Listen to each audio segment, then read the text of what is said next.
Agora as mensagens, as opiniões dos ouvintes e espectadores.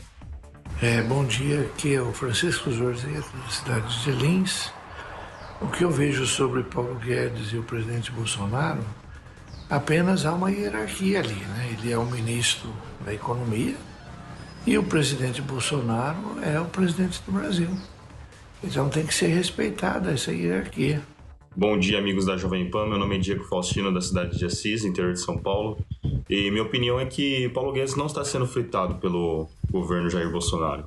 Isso é um governo de resistência, um governo casca-grossa.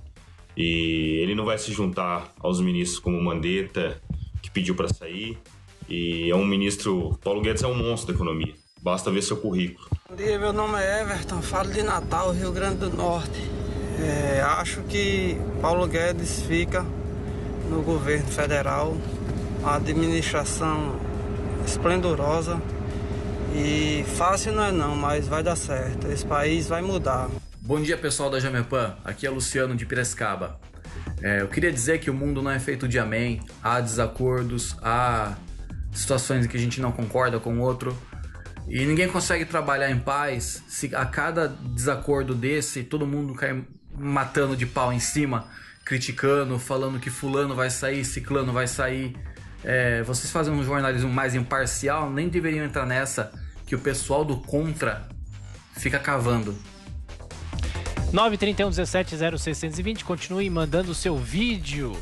Rodrigo Constantino, claro que qualquer desavença dentro de empresa, dentro de governo, desavença é normal, mas será que essas desavenças em relação a valores e aos programas do governo, será que o ministro Paulo Guedes corre algum tipo de risco, Constantino?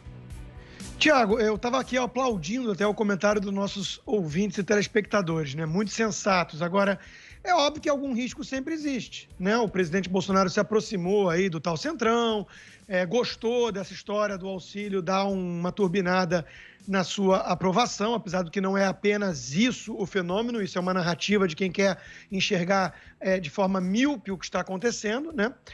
Mas é natural, sim, é natural algum tipo de divergência e esse governo tem de diferente que trata isso de forma muito transparente, em praça pública. Como vimos naquela reunião que veio a público e não era para vir a público, justamente por uma exigência do Supremo Tribunal Federal após pedido do ex-ministro Sérgio Moro. O Paulo Guedes não é o Moro, o Paulo Guedes não é o Mandetta. Ele não só é casca grossa, como ele tem um senso de missão patriótica que eu acho que é muito, muito acima do que esses outros dois. Agora, ele é o dono da chave do cofre, enquanto que o governo tem um lado político com seus ministros, como, por exemplo, o Rogério Marinho, o próprio presidente Bolsonaro, que eles querem abrir um pouco mais o cofre. Então, essa tensão é natural. Eu espero que o presidente tenha bom senso e juízo e, no final, escute mais os alertas do Paulo Guedes. Ele é o fiador do mercado. O mercado é um bom termômetro. Ontem ficou nervoso com essa possibilidade de haver realmente uma guinada mais para o populismo.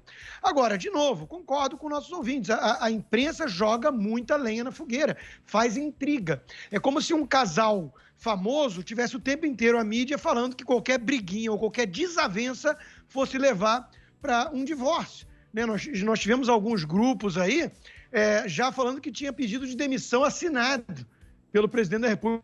Isso é fake news. Então é preciso tomar muito cuidado para não jogar mais lenha nessa fogueira. Tem muita gente torcendo contra o país. Zé Maria e o bastidor de tudo isso. Pois é, olha, ontem a última fala do ministro Paulo Guedes acalmou ali o chamado mercado, Deus mercado, quando ele disse o óbvio, né? Quem foi que falou que o ministro manda mais do que o presidente da República? Isso nunca existiu e nunca vai existir. Natural. A diferença é essa mesmo, Constantino, a transparência, o ministro falando isso. Existe uma lei em gestão, né, a lei de Parkinson, que diz o seguinte: um determinado projeto, ele leva o tempo em que o prazo é determinado. Ou seja, um programa para ser colocado no ar, se há um prazo de uma semana, os gestores vão demorar uma semana para colocá-lo no ar. É assim mesmo.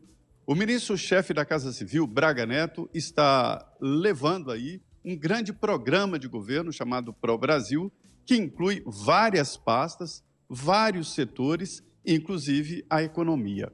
Há dificuldades ali setoriais, por isso o lançamento do programa foi adiado. Entre os programas estão dois com debates intensos. Um é a reforma administrativa. Não se sabe se entra ou não.